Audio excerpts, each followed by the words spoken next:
मैं रेनू मैम। तो आज हम क्लास 8 का चैप्टर नंबर 8 करेंगे, लिंग, और चैप्टर नंबर 9 वचन। ये संज्ञा के विकार हैं, लिंग, वचन, और तीसरा है कारक। संज्ञा के 3 विकार होते हैं, लिंग, वचन और कारक। कल हमने संज्ञा पढ़ा था, आज हम उसके विकारों के बारे में पढ़ेंगे। तो पढ़ते हैं लिंग और वचन के बारे में। तो संज्ञा के विकार में पहले है हमारा लिंग। पिछले अध्याय में आपने पढ़ा कि संज्ञा एक विकारी शब्द है। इसका प्रयोग करते समय इसके तीनों कारणों से इसमें विकार यानी कि परिवर्तन आ जाता है। तो इस सबसे पहले है लिंग। लिंग क्या है? लिंग एक व्याकरणिक महत्व है क्योंकि इसके कारण पद का रूप बदल जाता है। जैसे लड़का दौड़ता है, लड़की दौड़ती है, पंखा चल रहा है, घड़ी चल रही है। तो इस प्रकार से इसमें क्या होता है, शब्दों में परिवर्तन आ जाता है। तो लिंग संज्ञा का वह लक्षण है जो उसके पुरुषवाची या स्त्रीवाची होने का बोध कराता है। लिंग क्या है? संज्ञा का वह लक्षण जिसके कारण हमें पता चलता है कि वो पुरुषवाची है या स्त्रीवाची। हिंदी में लिंग के 2 भेद होते हैं, पुल्लिंग और स्त्रीलिंग। लिंग की पहचान, प्राणीवाचक शब्दों में लिंग की पहचान उसके नर या मादा होने के कारण सरलता से हो जाती है कि जो प्राणी हैं उनमें नर या मादा होने के कारण उनकी सरलता से पहचान होती है। लेकिन अप्राणीवाचक जो शब्द होते हैं उनमें लिंग की पहचान उसके साथ लगाने वाली क्रिया या विशेषण पद से होती है। कि जो प्राणीवाचक शब्द हैं उनकी पहचान तो जैसे औरत, आदमी, लड़की, लड़का, तो इनकी पहचान तो आप क्या कर लोगे, नर या मादा। लेकिन जो अप्राणीवाचक शब्द हैं उनकी पहचान हम या तो उसके साथ क्रिया लगाने से करते हैं या विशेषण शब्द से लगती है। जैसे आदमी खाना खा रहा है, प्राकृतिक लिंग है, पुल्लिंग है। स्त्री खाना पका रही है, स्त्रीलिंग है। अब देखिए, पंखा चल रहा है, तो पंखा शब्द स्त्रीलिंग है या पुल्लिंग है, इसकी पहचान हम किससे करते हैं, क्रिया से, कि चल रहा है, इस कारण से ये पुल्लिंग है। घड़ी चल रही है तो क्या हो गया, रही है आया तो स्त्रीलिंग है। यह बड़ा कमरा है, यहाँ पर विशेषण से इसकी पहचान हो रहा है कि कमरा कैसा है, बड़ा है, तो बड़ा हो गया तो क्या हो गया, पुल्लिंग हो गया। और यह बड़ी मेज है तो मेज के आगे क्या लगा, बड़ी लगा, इसलिए वो किस में हो गई, आपकी स्त्रीलिंग में। तो इस तरह से आप प्राणीवाचक को तो आप पहचान ही जाओगे। जो अप्राणीवाचक शब्द हैं उनको आप संज्ञा जो शब्द हैं उनको आप क्रिया और विशेषण से पहचान सकते हो। जो शब्द पुरुष जाति का बोध कराते हैं वे पुल्लिंग होते हैं, और जो शब्द स्त्री जाति का बोध कराते हैं वो स्त्रीलिंग होते हैं। पुल्लिंग शब्दों की पहचान है अकारांत। अकारांत का मतलब क्या होता है बेटा, कि शब्द के अंत में आ आना। अकारांत शब्द प्राय पुल्लिंग होते हैं, जैसे कपड़ा, लोटा, दरवाजा। तो अकारांत का मतलब क्या हो गया, आ से जिनका अंत हो, जैसे यहाँ पर आ की मात्रा से हो रहा है जी, इस प्रकार से। देशों के नाम प्राय पुल्लिंग होते हैं, जैसे चीन, जापान, भारत, फ्रांस आदि। पर्वतों के नाम हैं वो पुल्लिंग होते हैं। ग्रहों के नाम हैं वो प्राय पुल्लिंग होते हैं। दिनों के नाम प्राय पुल्लिंग होते हैं। प्राय का मतलब है कि प्राय अधिकतर होते हैं, सभी नहीं। धातुओं के नाम है जो प्राय पुल्लिंग होते हैं, जैसे सोना, लोहा, तांबा आदि। लेकिन चांदी है वो क्या है, स्त्रीलिंग है। अधिकांश अनाजों के नाम हैं वो भी पुल्लिंग होते हैं, जैसे गेहूं, चना, बाजरा, मूंग, उड़द आदि। समुद्रों के नाम भी पुल्लिंग होते हैं, अरब सागर, प्रशांत सागर, हिंद महासागर आदि। समुदाय का बोध शब्द प्राय पुल्लिंग होते हैं, समाज, परिवार, दल, मंडल आदि।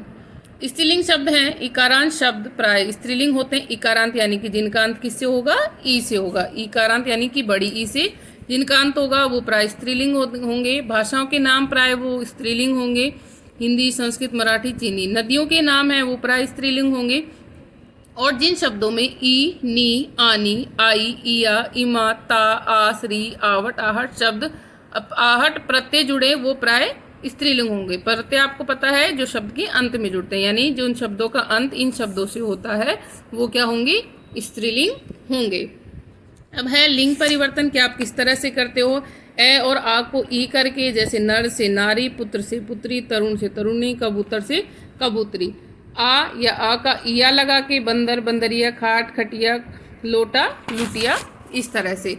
तो इस तरह से आप क्या कर सकते हो कि इनका शब्द आनी से, सेठ से सेठानी, जेठ से जेठानी जोड़कर, नी जोड़कर, इका जोड़कर, अध्यापक, अध्यापिका, ता, त्रीस, अभिनेता, अभिनेत्री, वामान, वान, इस तरह से आप इन शब्दों को कर सकते हो।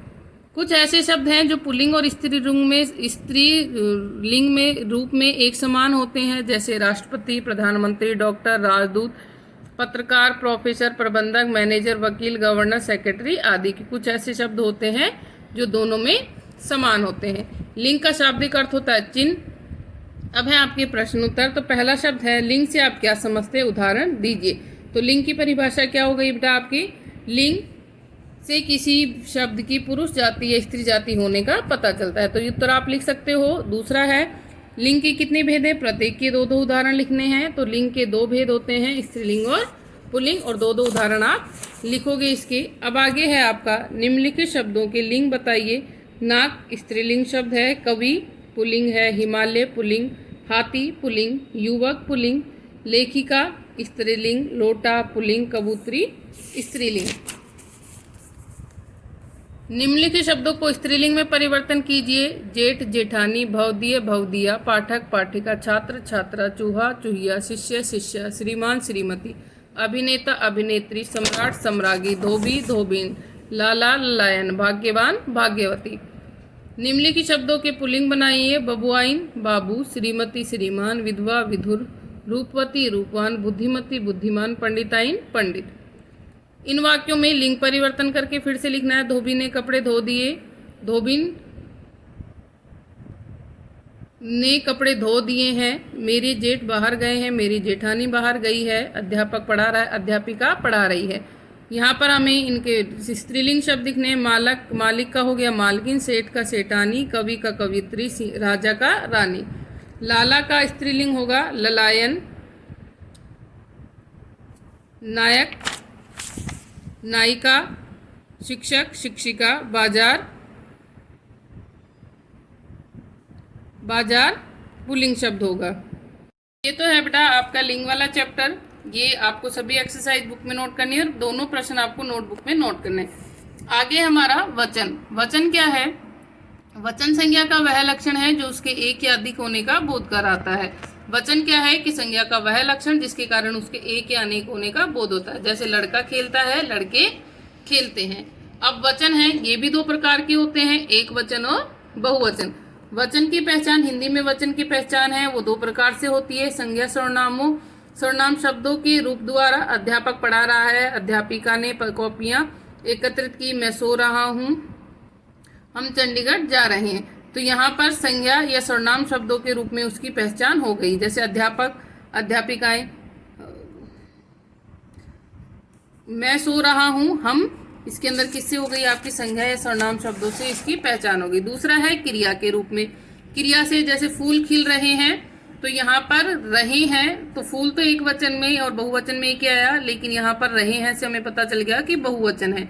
मजदूर काम कर रहा है, एक वचन है। बालक स्कूल जा रहे हैं, तो बालक बहुवचन है। साधु भ्रमण कर रहे हैं, बहुवचन है। तो वचन संबंधी नियम कुछ हैं कि आदर या सम्मान प्रकट करने के लिए एक वचन के स्थान पर बहुवचन का प्रयोग करते हैं। कि हम किसी को भी आदर से जब हम उसको बुलाते हैं तो हम एक वचन की जगह बहुवचन का प्रयोग करते हैं। जैसे आज पिताजी आ रहे हैं, तो यहाँ पर पिताजी एक वचन है, लेकिन हम बहुवचन किसके लिए प्रयोग कर रहे हैं? आदर प्रकट करने के लिए। कुछ संज्ञा शब्द ऐसे हों जो समुदाय का प्रतिनिधित्व करते हैं, इनका प्रयोग भी एक वचन में होता है। जैसे पुलिस, भीड़। और कहीं कहीं एक वचन का प्रयोग भी बहुवचन में होता है। जैसे प्राण, हस्ताक्षर और दर्शन है, इनका प्रयोग हमेशा बहुवचन में होता है। कभी कभी बहुवचन बनाने के लिए जन, गण, वृंत, वर्ग आदि जोड़े जाते हैं। जैसे गुरुजन, छात्रगण, कृषक वर्ग, शिशुरंत आदि। कुछ संबंध कारक संज्ञाएं दोनों में एक समान होती हैं। जैसे नाना, दादा, चाचा, बाबा, पापा आदि।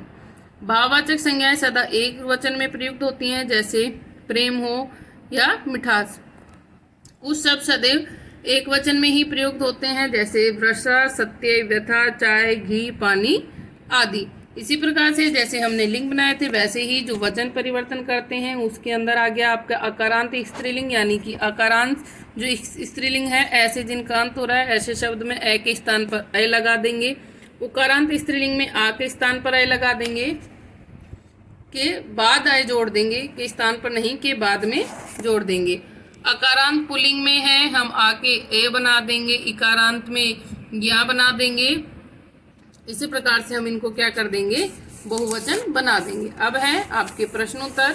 तो पहला प्रश्न है, वचन किसे कहते हैं? उदाहरण देकर बताइए। तो शब्द के एक या अनेक होने का बोध कराने वाले शब्द क्या कहलाते हैं? वचन कहलाते हैं। और हिंदी में कितने वचन हैं स्पष्ट कीजिए। तो हिंदी में दो प्रकार के वचन होते हैं, एक वचन और बहुवचन। आप उदाहरण लिख लेंगे और ये दोनों प्रश्न आप नोट करेंगे। आगे है, वचन की दृष्टि से निम्नलिखित वाक्यों को शुद्ध कीजिए। कि वचन की दृष्टि से ये जो वाक्य हैं वो गलत लिखे हैं, उनको शुद्ध करना है। जैसे सैनिक का प्राण निकल गया, तो उत्तर क्या आएगा इसका सही, सैनिक के प्राण निकल गए। मैंने चेक पर हस्ताक्षर कर दिया है, मैंने चेक पर हस्ताक्षर कर दिए हैं, क्योंकि हस्ताक्षर कैसा है बेटा, बहुवचन शब्द है। आज का संतों का दर्शन दुर्लभ है, तो आएगा आज का संतों के दर्शन दुर्लभ है। क्या आपने आज का समाचार सुना, क्या आपने आज के समाचार सुने। डर के मारे मेरा होश उड़ गया, डर के मारे मेरे होश उड़ गए। अब यहाँ पर आपको शब्द बताना है, एक वचन है या बहुवचन है।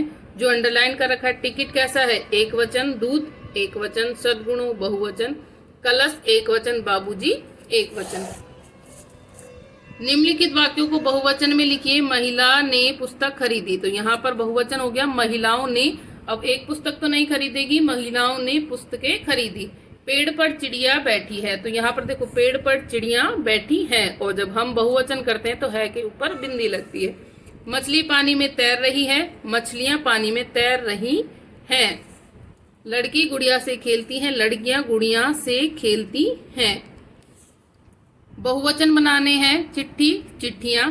पत्र का बहुवचन बेटा पत्र ही होगा, वस्तु वस्तुएं, नेता नेतागण। लेकिन जब जैसे हम प्रसर्ग लगा के यानी विभक्ति लगा के करते हैं तो हम पत्रों लिख सकते हैं, लेकिन पत्र का बहुवचन पत्र ही होगा। बकरी बकरियां, लड्डू लड्डू ही होगा, लड्डू का बहुवचन। दीवार दीवारें, ऋतु ऋतुएं।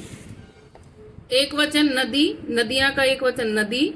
वधु वधुएं का वधु। छात्राएं छात्रा, गरीबों गरीब, संतरे संतरा, पंखे पंखा।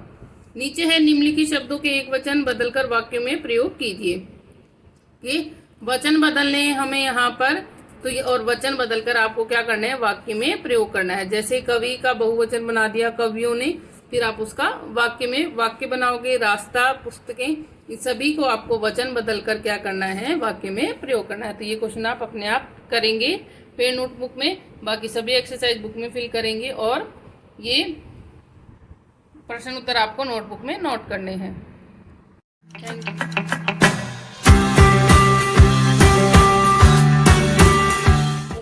Class, so let's start our today's maths class. In the previous class we completed our exercise 8.1 and let's start our next exercise, that is 8.2, in which we have word problems based on the algebraic equations or simply cross multiplication या putting the variables in terms. So first one is the sum of three consecutive मतलब होता है लगातार, ठीक है। तो अगर in case consecutive multiples of 5, ठीक है। सम गिवन है हमारे पास, 3 कॉन्जिक्यूटिव नंबर्स है जो कि क्या है, मल्टीपल ऑफ 5 है, उनका कितना गिवन है, 180, ठीक है। First of all 3 consecutive numbers होते हैं हमारे पास x, x+1 और x+2, ठीक है। लगातार वैल्यूज होती है तो उनको हमने क्या माना है, x, उसमें क्या ऐड करेंगे 1 और उसमें क्या करेंगे 2, ठीक है। लगातार ही वैल्यूज है, जैसे 1 हो गया यहाँ पे, तो ये क्या हो जाएगा 2 और ये 3 लगातार होगी। लेकिन वो क्या बोला उन्होंने, मल्टीपल ऑफ 5 होना चाहिए, ठीक है। तो सिंपली क्या करेंगे, इन नंबर्स को किससे मल्टीप्लाई कर देंगे, 5 से, and this number is also multiply two 5।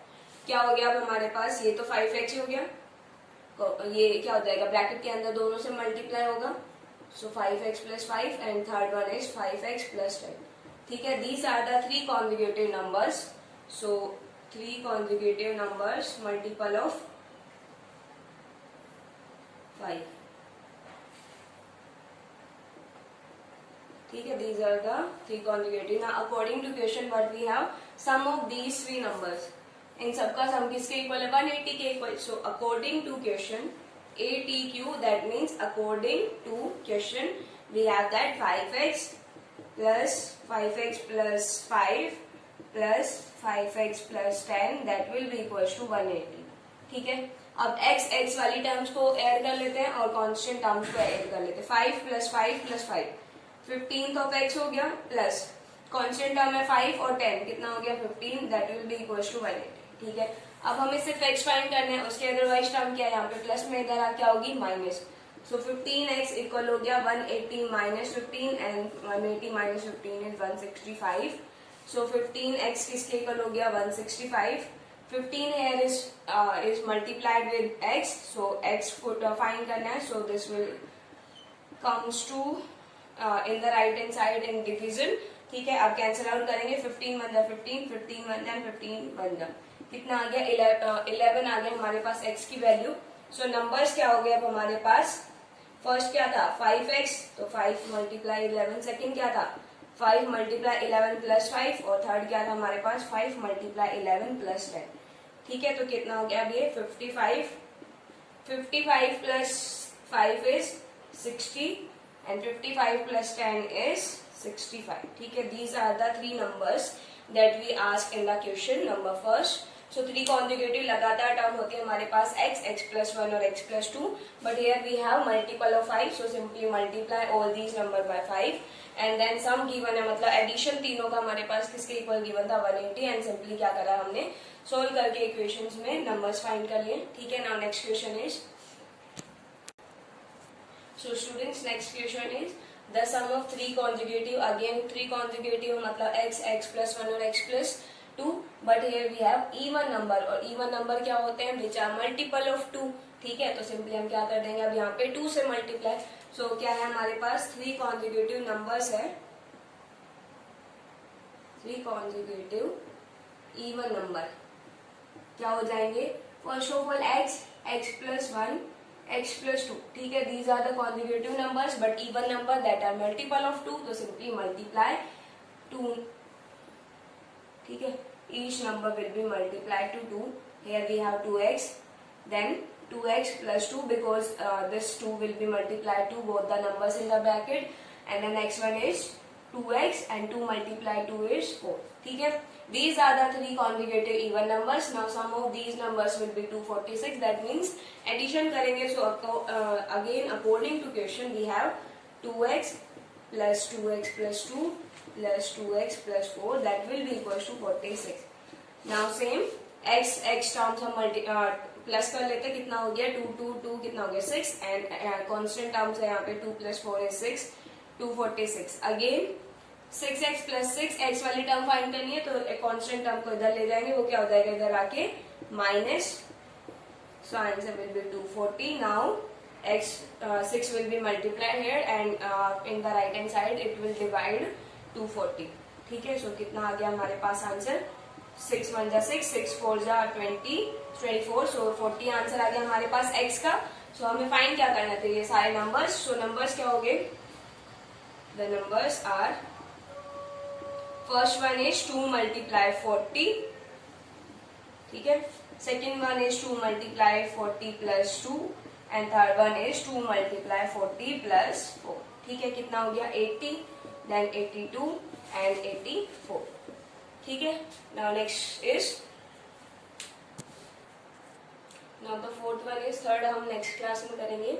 So fourth is the sum of digits of a 2 digit number. हमारे पास 2 डिजिट नंबर है, उन दोनों डिजिट्स का सम कितना गिवन है 7। ठीक है, on reversing the order of the digits the new number greater than original number by 9। Reversing करना है मतलब कि हमारे पास जो टेंस प्लेस, देखो 2 डिजिट में क्या होगा, एक वैल्यू होगी वंस प्लेस पे और एक होगी टेंस प्लेस पे। ठीक है, और उन दोनों डिजिट्स को फर्स्ट ऑफ ऑल हमने नंबर्स मान लिए यहाँ पे, let numbers are x and y। ठीक है, फर्स्ट क्या गिवन है हमारे पास, दोनों का सम गिवन है, कितना है हमारे पास 7। ठीक है, द 2 डिजिट नंबर इज,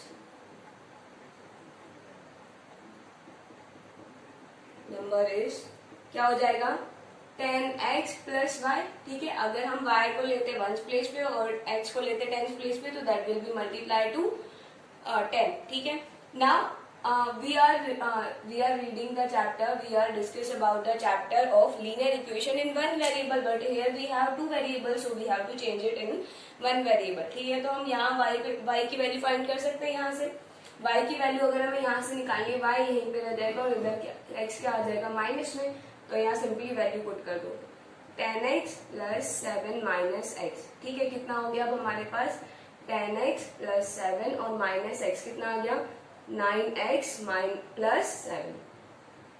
ठीक है, ये वैल्यू क्या हो गया, this will be the original number.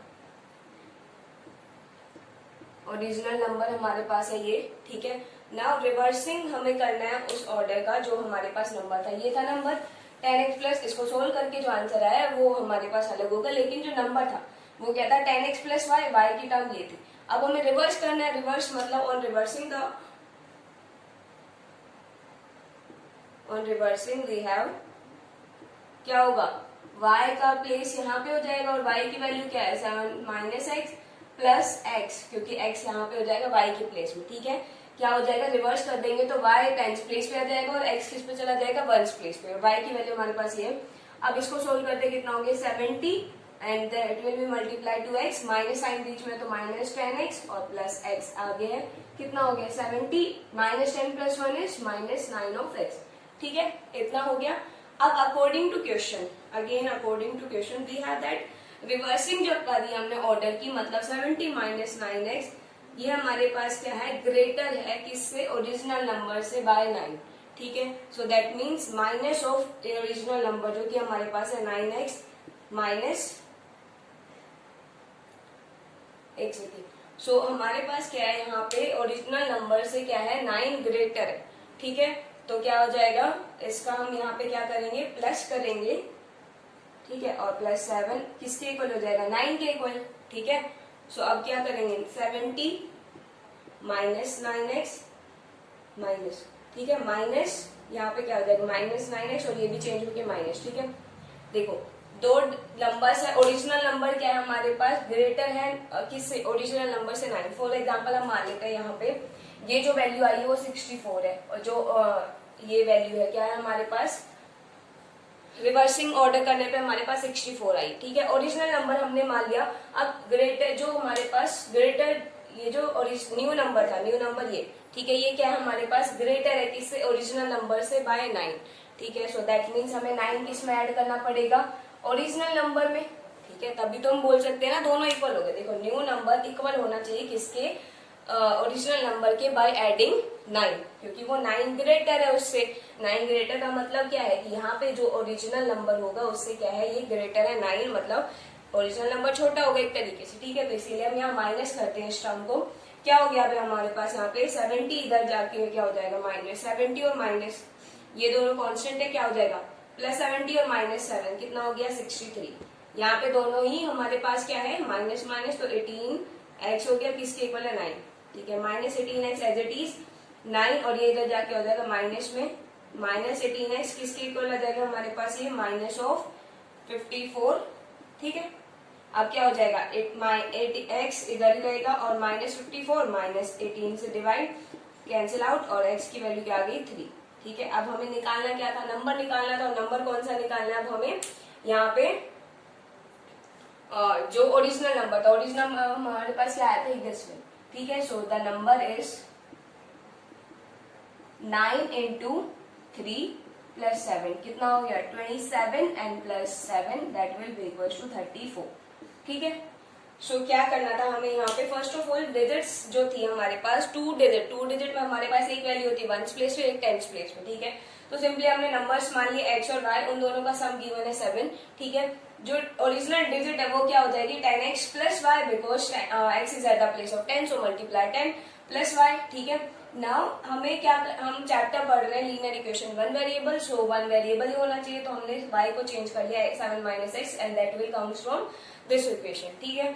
Now simply solve this equation, we got that 9x plus 7, ठीक है। Now reversing the order, reversing मतलब हम x और y की प्लेस चेंज कर देंगे। x पहले क्या था टेंथ प्लेस पे, so that will goes to ones place, and y will be at the ones place, so that will goes to tenth place. लेकिन हियर वी हैव y की value हमारे पास क्या है 7 minus x, so we have that 70 minus 10x plus x that will be equals to 70 minus 9x, ठीक है। ये term आपको नहीं लिखनी है, बस मैंने समझाने के लिए बोला था कि अगर रिवर्सिंग करने पे हमारे पास न्यू नंबर जो है, जो ये वैल्यू है new number, that will be greater than original number by 9, that means new number क्या है हमारे पास कुछ ना कुछ उससे बड़ा होगा, मतलब ओरिजिनल नंबर छोटा होगा कुछ ना कुछ टर्म, तो हमने क्या कर दिया सिंपली माइनस कर दिया और that will be equals to 9, ठीक है। सो 70 माइनस 9x और ये माइनस अंदर जाके इसको माइनस कर देगा तो minus 7 is equals to 9। Now simply solve them and x हमारे पास क्या आ गया था 3 और नंबर क्या हो जाएगा, नंबर हमारे पास ये था बिकॉज 1 वेरिएबल में कर रहे थे, अदरवाइज अगर y की भी टर्म होती तो यहाँ पे रखते उसको, ठीक है। सो नंबर हो गया 34, so that is the answer. So students that is all for today, we do next questions in our next exercise, in our next video. Thank you, have a nice day. A very nice morning to all my dear student of class 8. This is Vinita ma'am, your science teacher.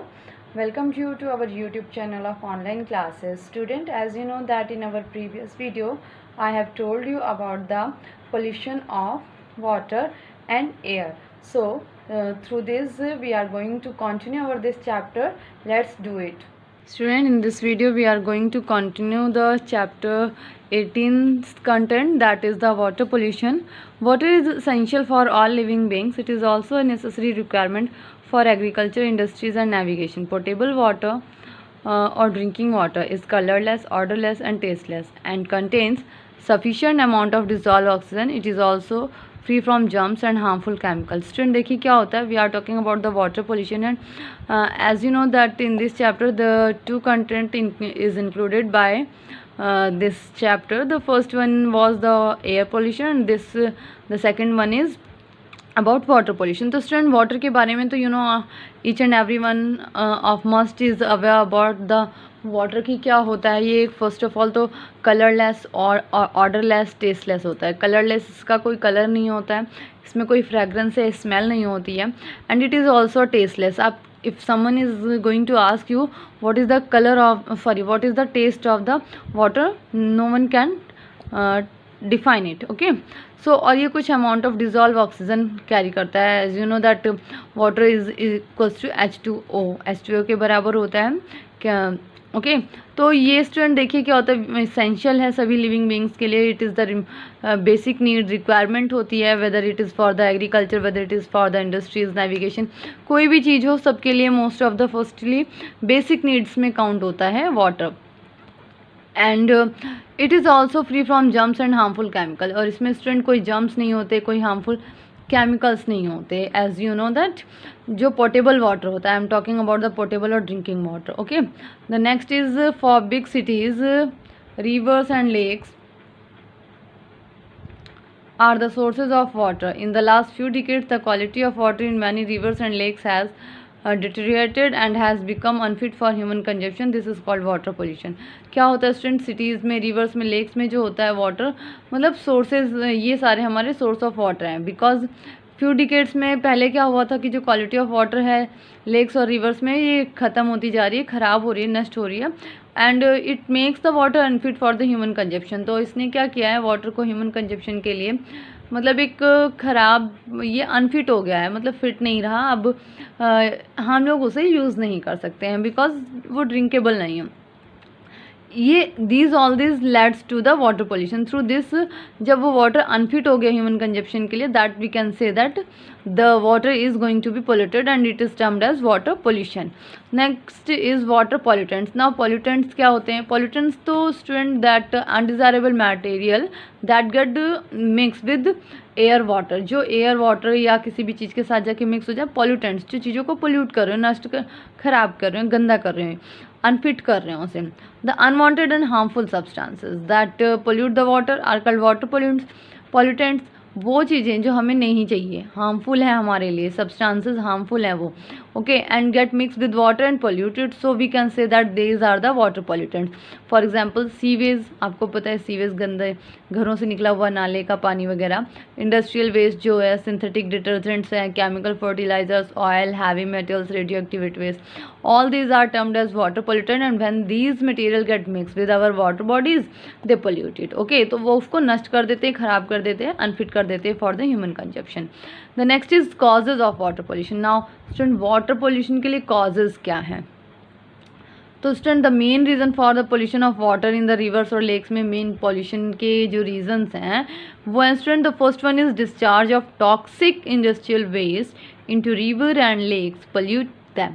What happen when industrial waste are get throw out into the rivers and lakes? They pollute them because क्या होता है, जितने भी industrial waste होते हैं, they doesn't think that they need even a single kind of treatment for these industrial waste. उनको नहीं लगता कि वो जितना भी इंडस्ट्रियल वेस्ट थ्रो कर रहे हैं उसकी कोई भी मतलब आप कह सकते हो उसमें ट्रीटमेंट की रिक्वायरमेंट है। वो डायरेक्ट जितना भी उनका वेस्ट निकलता है फैक्ट्रीज वगैरह से, they collect all that and throw into the water bodies और रिवर्स वगैरह में, लेक वगैरह में उसको डिस्चार्ज कर देते हैं। The next is excessive use of fertilizer and pesticides in agriculture is author major का, ये अनदर मेज है student, it's not the author, it's another. ये अनदर मेजर कॉज है एक्सेसिव यूज़ जो फर्टिलाइजर्स। हम क्या सोचते हैं, farmers, I mean to say that here हम से मीन्स स्टूडेंट फार्मर। व्हेन मतलब फार्मर क्या सोचते हैं, वो सोचते हैं कि हमें कम से कम जो क्रॉप मैंने लगाई है उसमें से मुझे ज़्यादा से ज़्यादा यील्ड मिले, तो वो पेस्टिसाइड्स और फर्टिलाइजर्स का यूज़ करते हैं एंड उसका स्प्रे करते हैं। तो ये चीज़ें जब हम उसको वाटरिंग करते हैं प्लांट को, तो उसके साथ बह करके एक्सेस वाटर जब हम थ्रो करते हैं रिवर में, तो वो उसके साथ जा करके मिक्स हो जाती है और like the same way they pollute the water bodies. Okay, next is dischargement of untreated domestic waste, untreated sewage और फूड वेस्ट को डिटर्जेंट्स को micro organisms such as bacteria, viruses, fungi, parasites, these micro organisms may cause disease like cholera, typhoid, jaundice. तो ये क्या करते हैं, जितने भी हमारे डोमेस्टिक वेस्ट होते हैं स्टूडेंट, उसका जो गंदा नाले का पानी वगैरह होता है उसको हम रिवर्स और लेक्स में बिना ट्रीटमेंट के उसको छोड़ देते हैं। तो ये अनट्रीटेड जो सी वेस्ट होता है क्या करता है, बहुत सारा फूड वेस्ट कंटेन करता है, डिटर्जेंट्स होते हैं, micro organisms like bacteria, virus, fungi, parasites, ये सारे भी उसमें मिले हुए होते हैं। तो जब ये सारी चीज़ें जा करके उस गंदे पानी में, साफ़ पानी में मिलती हैं तो वो उसको पोल्यूट कर देती हैं। And secondly what they do, they create different type of disease, जिसकी वजह से हमें cholera, typhoid, jaundice and so many more disease can be taken मतलब, or the human may be suffer from these disease. Okay, the next is contamination of water bodies is caused by toxic metals such as lead, arsenic, cadmium, mercury, nickel, etc. तो when the water bodies के साथ जब कोई भी person मतलब कोई भी human beings या animals को water को use करता है, अनट्रीटेड के बारे में बात कर रही हूँ, टॉक्सिक मेटल जब उसमें डाल दिए जाते हैं, जैसे टॉक्सिक मेटल में लेड हो गया, आर्सेनिक, ये सारे these all are the industrial waste when they are throw into the water bodies, when they get contaminated with water bodies they create to polluted water. Okay, the next is the presence of pollutants such as acid, alkalis, dyes, etc. make the water colored, foul, smelling and bad in taste. तो then क्या होता है student कि वो water किस तरीके से pollute होता है, जब ये सारे पोल्यूटेंट्स जाकर के इस वाटर बॉडीज़ के साथ मिक्स होते हैं, लाइक एसिड, अल्कलीज, डाइज वगैरह, जितने भी पेंट वगैरह होते हैं, जब उसको में मिलते हैं तो वाटर को कलरफुल बना देते हैं। मीन्स वो वाटर जो कलरलेस होता है, उसका कोई कलर नहीं होता, वो डिफरेंट कलर्स में आप उससे देख सकते हो। एंड प्लस में उसकी स्मेल जो होती है वो फाउल में बहुत भद्दी गंदी सी स्मेल होने लगती है। If you are going to taste it, उसका टेस्ट भी बहुत ही बैड होता है, बिकॉज बहुत सारे केमिकल्स उसमें जाके फर्टिलाइजर्स मिक्स हो जाते हैं। Next student, effect of water pollution का इफेक्ट क्या होता है। तो वाटर पोल्यूशन के इफेक्ट्स देखिए क्या क्या हो सकते हैं student. When polluted water affects, कितने मतलब पॉल्यूटेड वाटर जो है वो ह्यूमन बींग्स की या लिविंग बींग्स की जितनी भी लाइफ होती हैं, प्लांट्स और एनिमल से रिलेटेड, उन सबको अफेक्ट कर सकता है, सॉइल को अफेक्ट करता है। एंड प्लस में वाटर पोल्यूशन के बहुत से अदर हार्मफुल इफेक्ट होते हैं। First of all is it makes the water unfit for drinking के लिए अनफिट बना देता है, हम उस पानी को पी नहीं सकते। एंड ड्रिंकिंग पॉल्यूटेड वाटर में allow many disease causing pathogens, क्योंकि उसमें बहुत सारे पैथोजेंस होते हैं उस पोल्यूटेड वाटर में और वो हमारी बॉडीज़ में एंटर कर जाते हैं। When they enter into our bodies we are going to suffer from the disease, तो हमें बहुत सारी प्रॉब्लम हो सकती हैं। The next is aquatic animal and plant may also get affected. Next ये बोल रहा है कि जो when the polluted water are taken for the animals or plants or taken by the animal or plants, they can have to suffer from disease causing pathogen। तो उसमें भी pathogens होते हैं, तो उनको भी, प्लांट्स को और एनिमल्स को भी उन पैथोजेंस से सफ़र करना पड़ सकता है, क्योंकि जब उनकी बॉडी में वो एंटर हो जाएंगे तो when such animal और plants are consumed, जब वो प्लांट और एनिमल किसी भी अदर पर्सन के थ्रू खाए जाएंगे तो उनको भी हेल्थ प्रॉब्लम, कई सारी डिसीज़ वगैरह हो सकती है।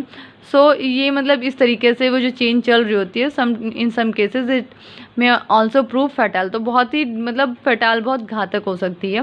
एक्वेटिक इकोसिस्टम भी डिस्ट्रॉय होता है उससे, बिकॉज वाटर बॉडीज़ में रहने वाले जो एनिमल्स होते हैं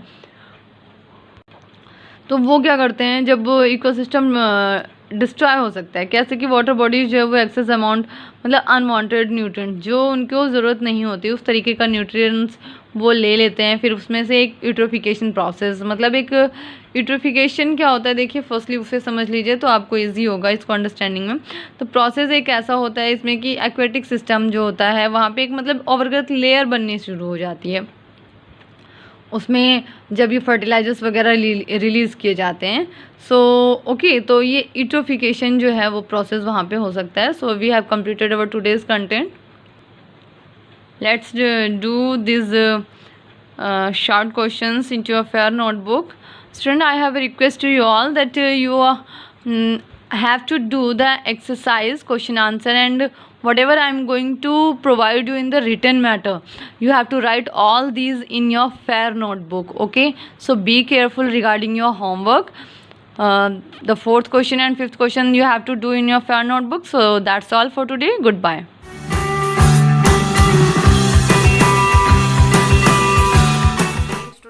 Welcome to our YouTube classes. This is for class 8. In previous class we have completed our short question answer of chapter 1st history, when, where and how. Today we do our long question answer of this chapter. So we continue our class with the first long question. Write about how the British came to establish its power in India. कि बताइए कि भारत के अंदर अंग्रेजों ने अपनी power कैसे स्थापित की। Answer is the British came to India as traders first, कि भारत के अंदर जो ब्रिटिश थे वो व्यापारियों के रूप में आए थे। कैसे आए थे? व्यापारियों के रूप में। They managed to gain political power by the 18th century.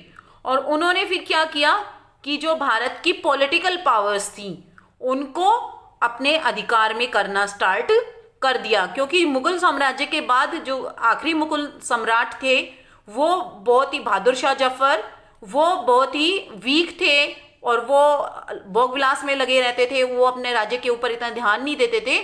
तो क्या हुआ कि अंग्रेजों को आसानी हो गई पॉलिटिकल पावर पे अपना अधिकार करने में। They establish a large well grounded dominion in India by seizing political power from the Indian rulers। और उन्होंने स्थापित किया एक लार्ज वेल ग्राउंडेड डोमिनियन, अपना एक पूरा अधिकार स्थापित किया, अपना प्रभुत्व स्थापित किया इंडिया की पॉलिटिकल पावर के ऊपर, इंडिया की राजनीतिक पावर के ऊपर भारतीय रूलर्स से। ठीक है, क्योंकि मैंने अभी जो आपको बताया था कि मुगल सम्राट जो आखिरी मुगल सम्राट थे, अंतिम मुगल सम्राट थे, वो बहुत वीक हो गए थे। तो अंग्रेजों को यहाँ पे पॉलिटिकल पावर पे उन्होंने अपना अधिकार करना स्टार्ट कर दिया। पहले वो किस रूप में आए थे? ट्रेडर्स के रूप में आए थे, और उसके बाद उन्होंने भारत के अंदर अपनी पावर एस्टैब्लिश करनी स्टार्ट कर दी। Our next question is which all countries came to India in hopes of trade, कि भारत के अंदर कौन कौन सी कंट्रियां, कौन कौन से देश व्यापार करने के उद्देश्य से आए। The British European traders from Portugal, France, Spain and Holland arrived in India in the 15th century। 15वीं शताब्दी में ब्रिटिश, अंग्रेज और यूरोपियन व्यापारी कहाँ से? PORTUGAL पुर्तगाल से, FRANCE फ्रांस से, SPAIN स्पेन से एंड हॉलैंड HOLLAND हॉलैंड से आए। कब आए? 15वीं शताब्दी में। कौन कौन से? ब्रिटिश यूरोपियन ट्रेडर्स, जो अंग्रेज यूरोपियन ट्रेडर्स थे, यूरोपियन व्यापारी थे। और कंट्रीज का क्या क्या नाम है? पुर्तगाल, फ्रांस, स्पेन, हॉलैंड, यहाँ से आए थे भारत के अंदर। In the 16th century many trading factories were established by British, French and Dutch companies. और 16वीं शताब्दी में बहुत सी ट्रेडिंग व्यापारिक कंपनियां भारत के अंदर स्थापित हो गई। ब्रिटिश ने स्थापित की, फ्रांसीसियों ने स्थापित की और डचों ने स्थापित की। ठीक है, 15th सेंचुरी में तो वो व्यापार करने के उद्देश्य से भारत के अंदर आए थे, लेकिन 16वीं शताब्दी तक आते आते उन्होंने, किन्होंने? ब्रिटिश ने, फ्रेंच ने और डच ने, इन्होंने अपनी कंपनियां यहाँ पे स्थापित कर ली थी। ठीक है students, Third question is, how did the British rule affect the education system in India? कि भारत के अंदर या भारत की जो शिक्षा पद्धति थी, प्रणाली थी, उसको ब्रिटिश रूल ने कैसे प्रभावित किया? The British rule also brought about a significant shift in the Indian educational system. कि जो ब्रिटिश थे उन्होंने भारतीय शिक्षा के अंदर एक चेंज लाया, एक महत्वपूर्ण शिफ्ट लाया, मतलब एक महत्वपूर्ण बदलाव लाए. The traditional system begin to change by the English education.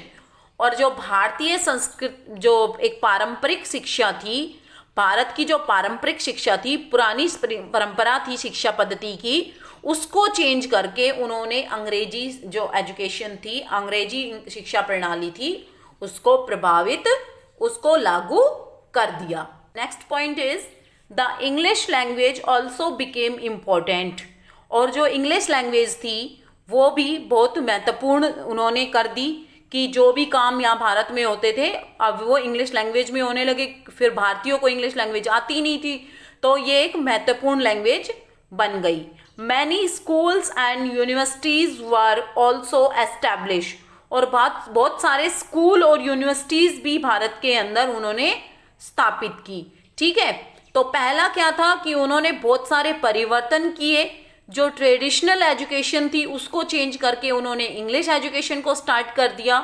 English language को उन्होंने बहुत ही ज़्यादा इम्पोर्टेंट बना दिया और बहुत सारे स्कूल्स एंड यूनिवर्सिटीज़ भी उन्होंने भारत के अंदर स्थापित की. मतलब पूरी तरीके से जो भारतीय शिक्षा पद्धति थी उसको उन्होंने चेंज करके अंग्रेजी शिक्षा पद्धति को यहाँ पे स्टार्ट कर दिया. क्योंकि जो यहाँ के लोग थे, भारतीय लोग थे, अगर वो अपनी पुरानी परंपरा से ही सीखते रहते या उसी से पढ़ते रहते तो यहाँ जो अंग्रेजी सरकार थी उसके अंदर उनके लिए काम करना बहुत ही मुश्किल हो जाता. उनको वहाँ पे नौकरी नहीं मिलती, क्योंकि वहाँ पे जो भी एग्ज़ाम वगैरह होते थे वो किसकी तरीके से होते थे, इंग्लिश एजुकेशन के अकॉर्डिंग होते थे. और जो ट्रेडिशनल एजुकेशन थी उससे फिर वो लोग सक्सेस नहीं पा रहे थे. तो इसलिए लोगों ने भी फिर इंग्लिश लैंग्वेज को, इंग्लिश एजुकेशन को अपनाना स्टार्ट कर दिया.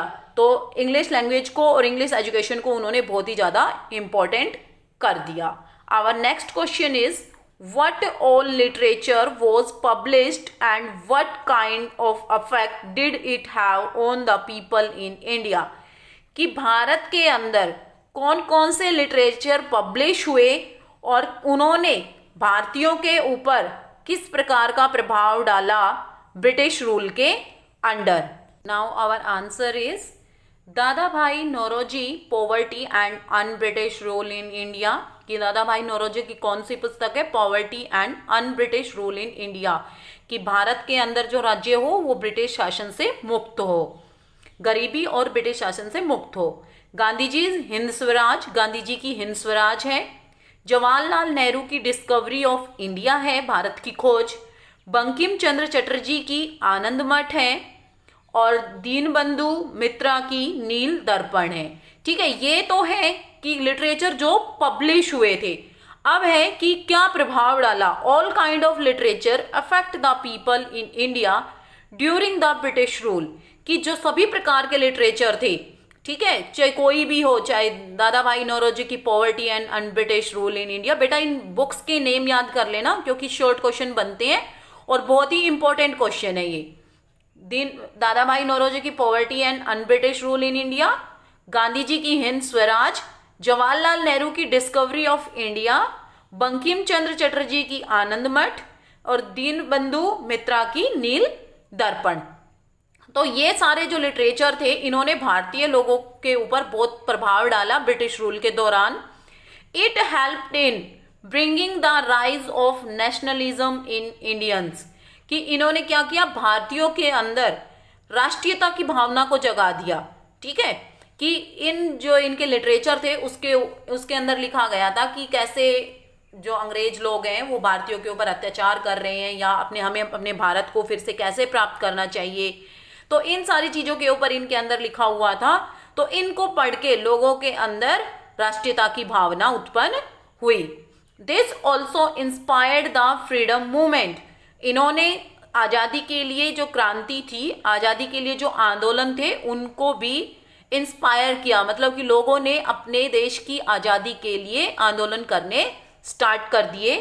दे मोबिलाइज नेशनल सेंटिमेंट्स, और इन्होंने लोगों के मन में राष्ट्रीयता के प्रति जो भावनाएं थी, जो कुछ लोग ऐसे थे जो राष्ट्रीयता के प्रति अपनी भावनाएं प्रकट नहीं कर रहे थे, उनके अंदर भी इनने अपनी जो इनको पढ़ा, इन लिटरेचर्स को, इन साहित्यों को पढ़ा, इन बुक्स को पढ़ा, तो उन लोगों के अंदर भी अपने देश के प्रति भावनाएं पैदा हो गई। Fifth question is why were survey done in India by British power, what was the result, कि भारत के अंदर ब्रिटिश सरकार ने सर्वे क्यों करवाया और उसका क्या रिजल्ट निकला।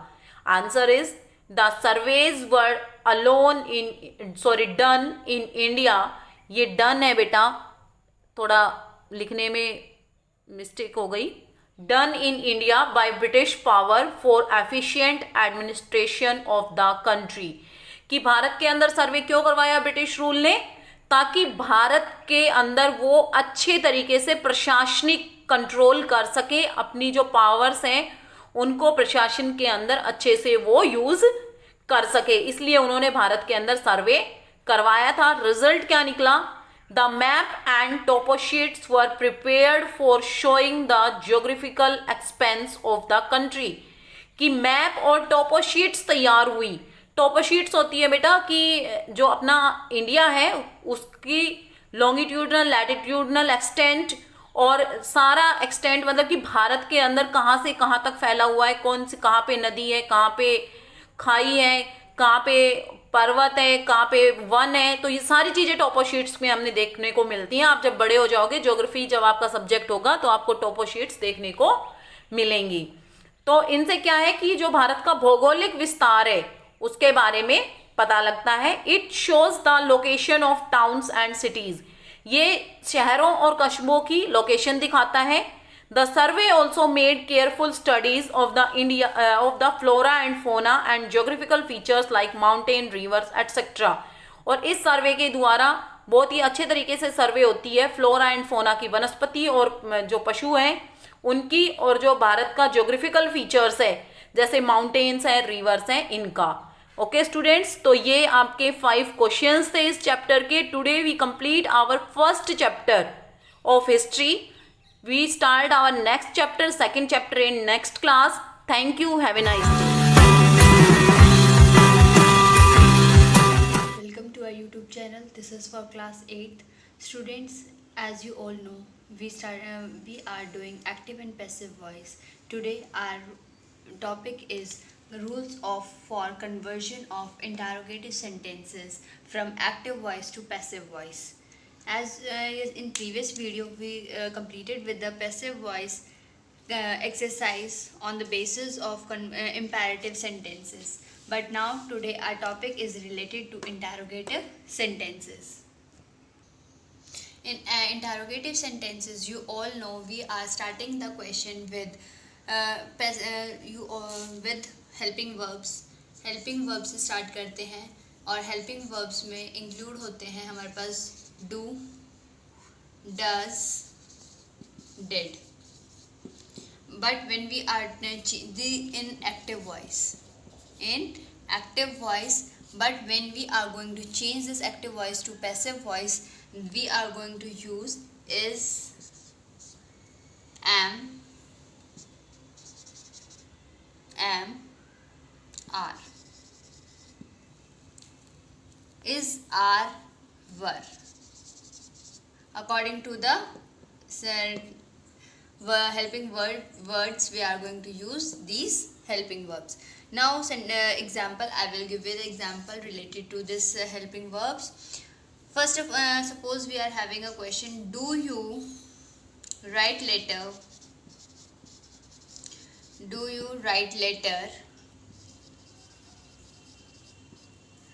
to your grandfather regularly?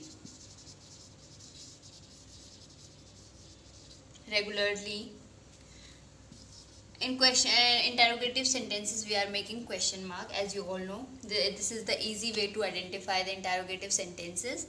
Now जब this is in active voice, जब हम इसको passive voice में change करेंगे तो कैसे करेंगे? जब हम इसको passive voice में change करेंगे तो do के place पे आ जाएगा is the letter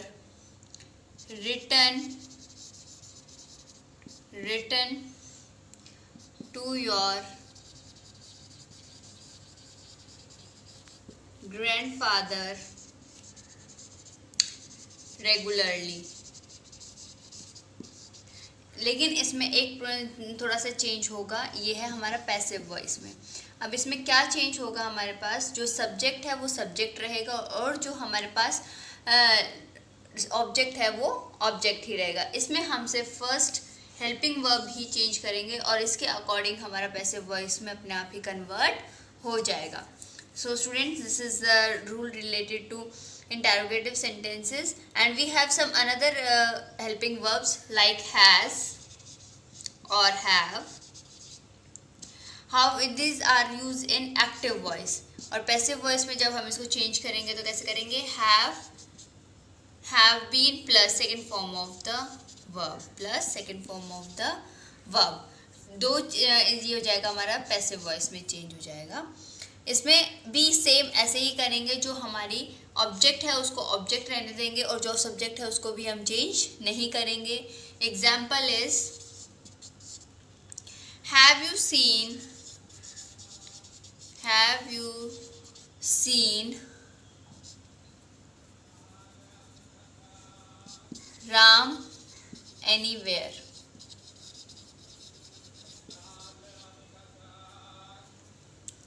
और इसका जब हम ये है हमारा एक्टिव वॉइस में, जब हम इसमें पैसिव वॉइस में चेंज करेंगे तो कैसे करेंगे? Has Ram been seen by you anywhere. This sentence is change in passive voice. So students, how we are going to change the sentences, you can read these rules and regulations very carefully and understand कि do के साथ हम हमेशा is use करेंगे जब हम passive voice में change करेंगे, does के साथ are यूज़ करेंगे और did के साथ were यूज़ करेंगे.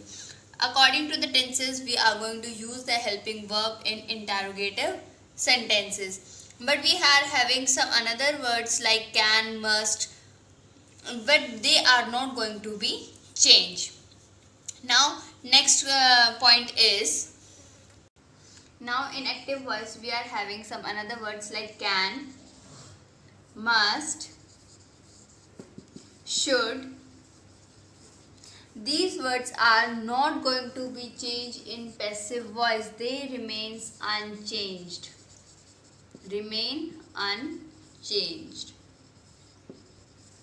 ये ऐसे के ऐसे ही रहेंगे. Example, can anyone help me? Can anyone help me. Interrogative sentences में जब हम किसी से भी स्टार्ट करते हैं, चाहे हम हेल्पिंग वर्ब से स्टार्ट करते हैं चाहे किसी भी वर्ड से स्टार्ट करते हैं, तो उसमें पूरा कंप्लीट सेंटेंस चेंज नहीं होता, उसमें रिमेन सेम रहते हैं. ऑब्जेक्ट का ऑब्जेक्ट रहता है और सब्जेक्ट का सब्जेक्ट. अब इसको हम कैसे चेंज करेंगे, देखिए. कैन का कैन ही रहेगा. कैन आई, मी की प्लेस पे आ जाएगा. आपने प्रोनाउन में देखा था, मी की प्लेस पे क्या जाएगा? I be helped, second form of the verb, helped by anyone, and at the end question mark. In next point is we are having question tags. Question beginning होती है जैसे WH word से. जब हमारे पास WH word से starting होती है तो उन वर्ड्स को हम ऐसे के ऐसे ही छोड़ देते हैं, उनके साथ कोई छेड़खानी नहीं होती. उनको भी हम एज इट इज़, जैसे हमने कैन को कैन रखा है ऐसे ही उनको भी हम सेम टू सेम ऐसे ही रखेंगे. Now I will give you example. when will they announce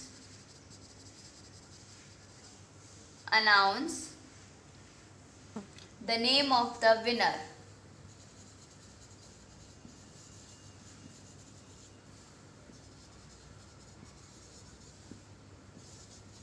When they will announce the name of the winner. Now जब हम इसको पैसिव वॉइस में चेंज करेंगे तो क्या आ जाएगा? When will the name of the winner be announced? अब इसमें क्या होगा कि इसमें हम इसको चेंज नहीं करेंगे. वेन का वेन सेम रहेगा, यानी कि सब्जेक्ट का सब्जेक्ट चेंज सेम रहेगा. बस इसमें पूरा सेंटेंस जो हमारा है वो चेंज हो जाएगा कि ये किसके द्वारा बोला गया है. Okay students, now we are going to start with the book exercise based on the interrogative sentences. When we are going to do this book exercise, you will understand very clearly कि हम interrogative sentences में कैसे क्या change करते हैं, helping verbs को change करना है या नहीं. On page number 109, we have a book exercise on the basis of interrogative sentences. Rewrite these sentences in the passive voice, and first sentence is Mr. Sinha teaching you English. जब हम इसको passive voice में change करेंगे तो इसका is ही रहेगा, as you all know. तो इसको हम change कैसे करेंगे? Is English taught you by Mr. Sinha? This is the question we are asking from him. And now second question is based on did you offer him a job? तो did की place पे आ जाएगा were, W-E-R-E, were a job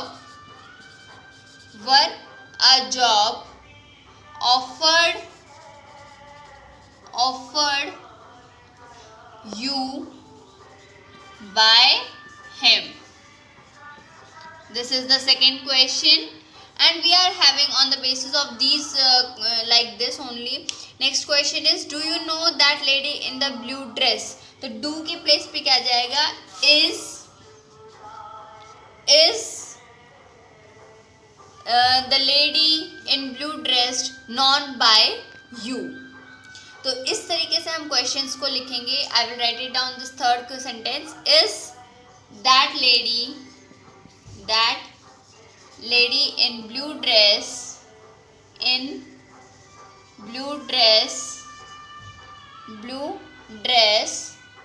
known by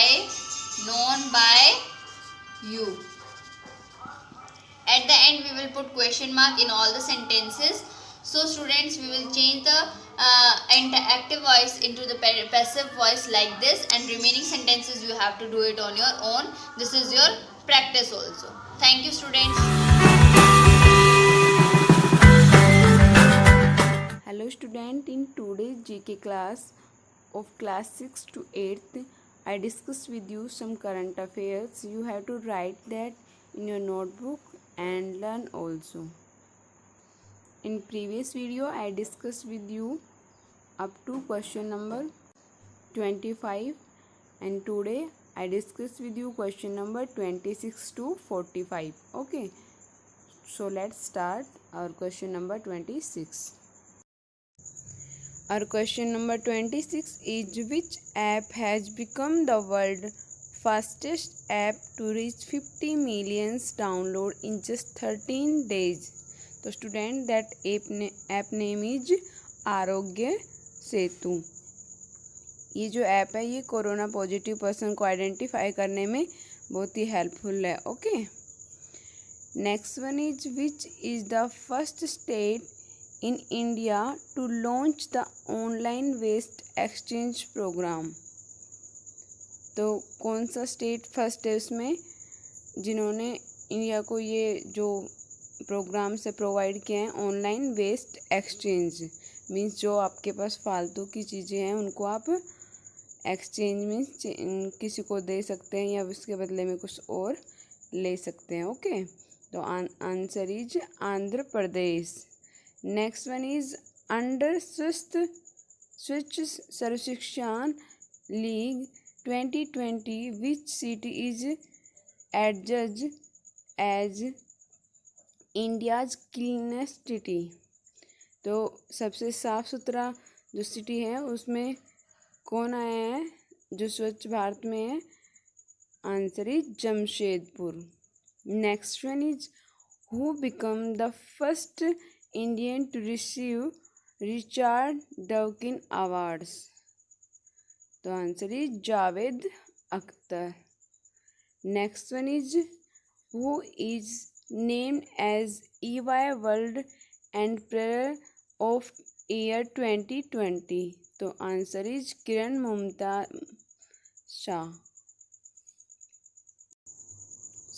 Kiran Mazumdar Shah. Okay, next question number 31 is which country will host the 2022 women Asian cup? तो कौन सा जो country है वो होस्ट करेगा? India. With which country India held first ever virtual bilateral summit? तो answer is Australia.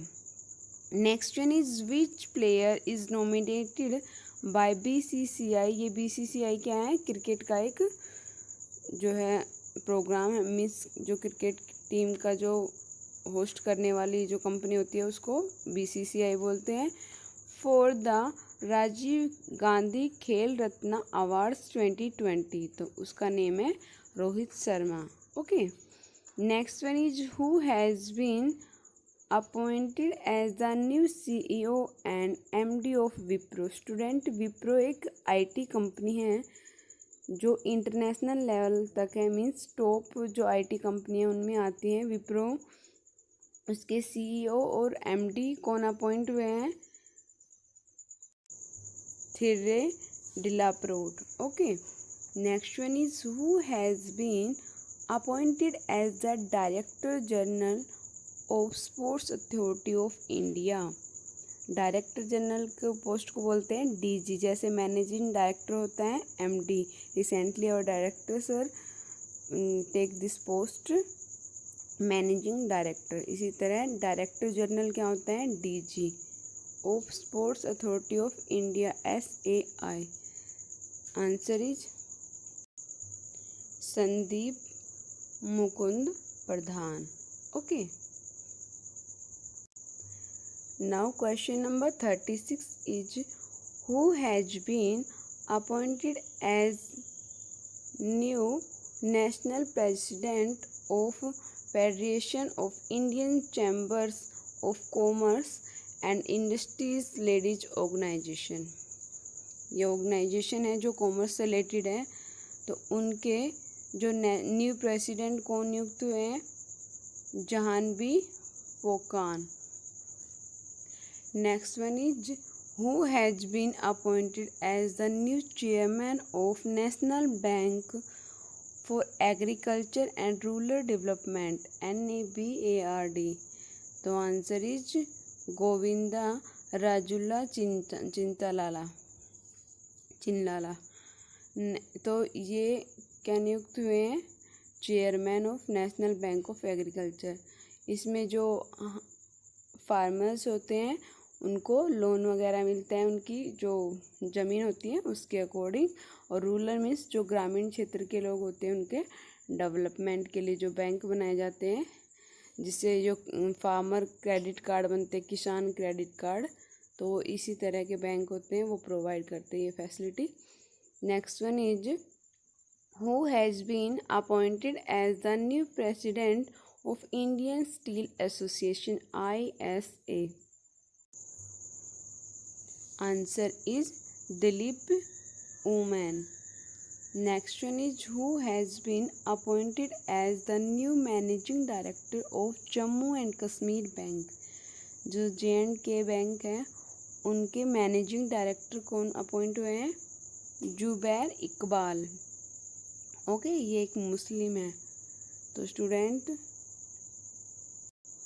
you have to learn all that question. Our next question is who has been appointed as the new chief of central board of secondary education. CBSE जो हमारा board है, आपका school भी CBSE board है, you are already studying in CBSE board, तो आपको पता होना चाहिए इन चीज़ों के बारे में कि उसके न्यू चीफ कौन अपॉइंट हुए हैं, Manoj Ahuja. Next one is who has been appointed as director on central board of reserve bank of India. तो स्टूडेंट RBI के जो डायरेक्टर है वो कौन अपॉइंट हुए हैं, Tarun Bajaj. Okay, next one is who has been reappointed. Reappointed का मतलब होता है दोबारा से वही पोस्ट उसी पर्सन को मिलना। Okay, as the chairperson of parliament's public accounts committee. Parliament's होता है संसद, और हमारा संसद कहाँ पे है, न्यू दिल्ली में।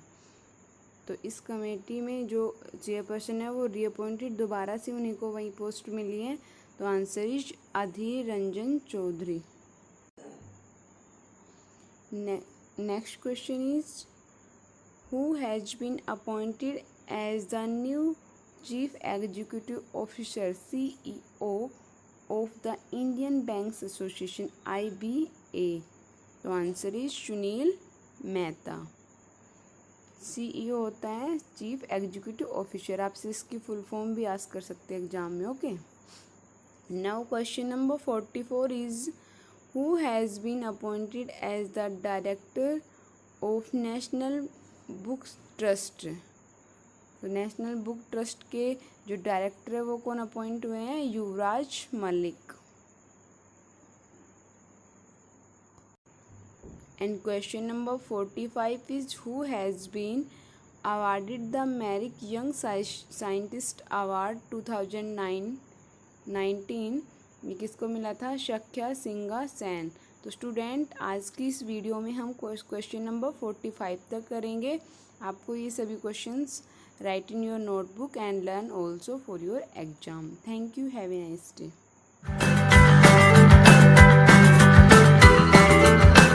Good morning student, welcome to online classes. This is Saroj from MLP International School Rajpura.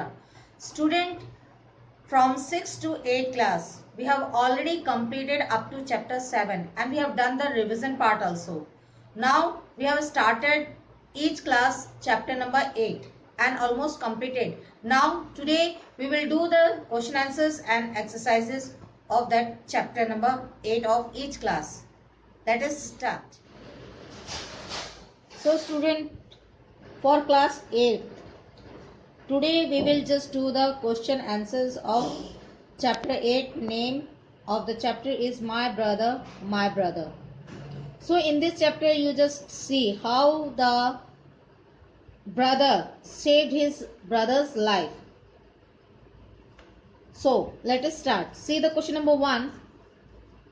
When did Sher Singh think that his brother was dying? Why did he think so? Sher Singh ने कब सोचा कि उसका भाई मर रहा है और उसने ऐसा क्यों सोचा? See the answer of this question. Sher Singh's brother was suffering with acute pain in his stomach, which was getting worse. His mother tried everything over him, and at last the steaming rag also did not help him. Then he thought his brother was dying when his mother said to him to take his brother to the hospital at Kalighat. Then he thinks so. अब देखिए इसका answer का मतलब क्या है कि शेर सिंह का भाई जो है बहुत ही असहनीय पेन से जो है उसके पेट में दर्द हो रहा था, जिससे कि उसे बर्दाश्त नहीं हो रहा था, और उसकी मदर जो है उस पर सारे मतलब अपने जितना भी वो जतन कर सकती थी सब उसने ट्राई करके देख लिया, और लास्ट में उसने स्टीमिंग रैग गरम कपड़े से भी उसको सेक करने की कोशिश की। देन जब वो वर्क नहीं किया तो उसके बाद उसके मदर ने उसे कहा कि अब इसे हॉस्पिटल ले जाना चाहिए, जो कि हॉस्पिटल उनके गांव से कालीघाट पर था। तो जब ऐसा कहा तब उसने सोचा। नंबर 2 देखिए question, Where did Sher Singh father live? Sher Singh का फादर कहाँ रहता था? What did he do there? और वो वहाँ क्या करता था? Sher Singh father lived in Ladwani village, grazing his animals and cultivating his small piece of land. Sher Singh के फादर जो है वो लाडवानी विलेज में रहते थे। वहाँ पे वो अपने पशुओं को चराते थे और एक छोटा सा जमीन का हिस्सा था जिसको वो कल्टीवेट यानी कि जोतते थे। अब देखिए question number 3, why was the little Bahadur added to Why was the title Bahadur added to the name of Sher Singh father? यानी कि शेर सिंह के फादर के नाम के साथ टाइटल बहादुर क्यों जुड़ा? आंसर देखिए इस आंसर का, क्वेश्चन का answer, the title Bahadur was added to the name of Sher Singh's father because he was a great hunter and title was given to him to command his courage and bravery. It means what कि title बहादुर इसलिए उसके नाम के साथ जोड़ा गया था क्योंकि उसके फादर जो है वो एक बहुत बड़े हंटर थे और वो टाइटल इसलिए दिया गया क्योंकि वो बहुत ही करेज, साहसी और बहादुर थे। नंबर 4 देखिए क्वेश्चन का। नाउ क्वेश्चन नंबर 4 देखिए, what decision did Sher Singh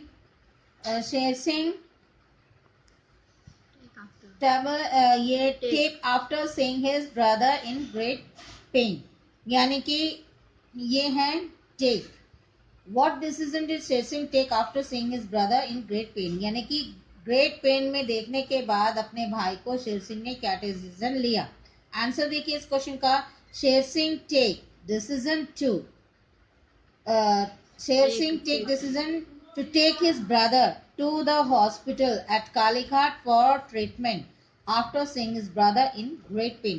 यानी कि अपने भाई को जो है ग्रेट पेन में देखने के बाद शेर सिंह ने डिसीजन लिया कि वो अपने भाई को ट्रीटमेंट के लिए कालीघाट के हॉस्पिटल पर लेकर जाएगा।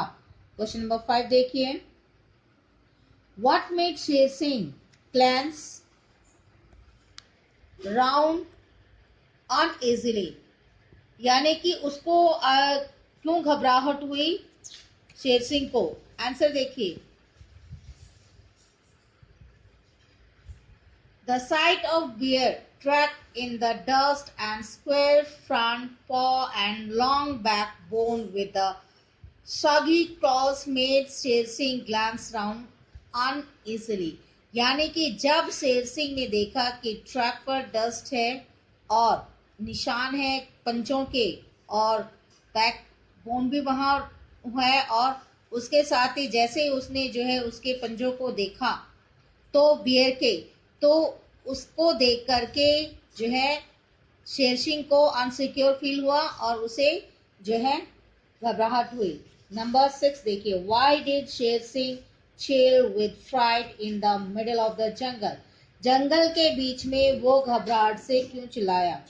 अब नंबर इसका आंसर देखिए, one great old tusker was playing his trunk when the trunk came round towards the boys, then Sher Singh chilled with fright in middle of the jungle. जब एक ओल्ड टस्कर जो था वो जो है ट्रंक यानी कि तने के साथ खेल रहा था पेड़ के, तो वो ट्रंक जब राउंड घूमता हुआ उन बॉयज की तरफ आया तो ये देखकर कि जो है चिल्ला उठा शेर सिंह क्योंकि उसने उसके भाई को वहां पे रेस्ट के लिए बैठा रखा था ट्रंक से साथ सटाकर। तो ये देख करके वो जो है ही chilled with fright in middle of the jungle. अब नंबर 7 देखिए, what did Sher Singh do to keep his brother and himself together before entering into the second river? यानी कि शेर सिंह ने क्या किया अपना और अपने ब्रदर के साथ रिवर में उतरने से पहले? आंसर देखिए, Sher Singh gathered grass and paid it into a rope. He tied up the rope round his brother and himself so that they would keep together before entering into the second river. It means Sher Singh ने क्या किया, grass लेकर के उसका जो है रोप बना करके अपने आप को और अपने भाई को टाइटली से बांध लिया ताकि वो दोनों एक साथ रहें, एक दूसरे से अलग ना हो। और उसके बाद जो है उसने जब ये चीज उसको कंफर्म हो गई कि हाँ नाउ दे आर सेफ, तो उसके बाद एक दूसरे को आपस में बांधने के बाद वो सेकेंड रिवर में जो है एंट्री की उन्होंने रिवर में। अब ये देखिए जो है आपका एक्सरसाइज नंबर एफ का है, ये आंसर द क्वेश्चंस है। तो इसका क्वेश्चन नंबर 1 देखिए, Sher Singh treat one more pair of thanks, elaborate it on the base of the story। यानी कि शेर सिंह ने लंबी सांस ली और धन्यवाद किया भगवान का। तो ये जो लाइन है इसको आपको बताना है स्टोरी के आधार पर। तो इसका आंसर देखिए, when Sher Singh sat gently against the tree for the rest, he heard the jostle and squirrel of elephants and the tusker shouted from the shock his head when they disappeared under the cover of darkness. Then he breathed one more prayer of thanks। जब शेर सिंह ने gently अपने भाई को एक rest करने के लिए जो है उसे बैठाया, तो उसने जो है झुंड सुनाई दिया उसका चिल्लाते हुए आ रहे थे एलिफेंट्स के, और जो टस्कर है वो उसने अपना जोर से गर्दन हिलाकर जो शेक किया, और साथ ही जो है जैसे ही वो धीरे धीरे डार्कनेस में जब वो वहां से डिसअपेयर हो गए, तब जो है शेर सिंह ने चैन की सांस ली और भगवान का धन्यवाद किया। नंबर 2 देखिए question, how did Sher Singh cover the last part of his journey to the hospital, explain. यानी कि शेर सिंह ने लास्ट टाइम जो जर्नी वो कैसे कवर की, ये चीज आपको एक्सप्लेन करनी है हॉस्पिटल में जाते वक्त। So see the answer of this question.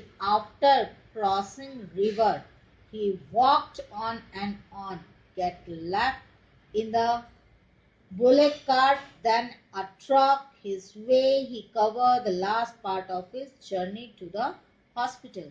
यानी कि after crossing the river, river को क्रॉस करने के बाद वो चले जा रहा था और उसके बाद उसे ही गेट लिफ्ट, उसने लिफ्ट ली बुलेट कार्ड में और उसके बाद ट्रक में। इस तरह से उसने जो है अपना जो है लास्ट जर्नी जो है कवर अप की हॉस्पिटल तक। सो स्टूडेंट, ये वीडियो आज के यहीं तक। और आपको मैंने जैसे भी हर बार बताती आई हूँ, आपको जो है रीडिंग, एक तो अपना रीडिंग स्किल्स में इम्प्रूव करना है, और साथ ही साथ सबसे पहले आप जो इस वीडियो को लाइक कीजिए, शेयर कीजिए, सब्सक्राइब कीजिए और बेल आइकन पे क्लिक करना ना भूलें। Thank you, take care and bye.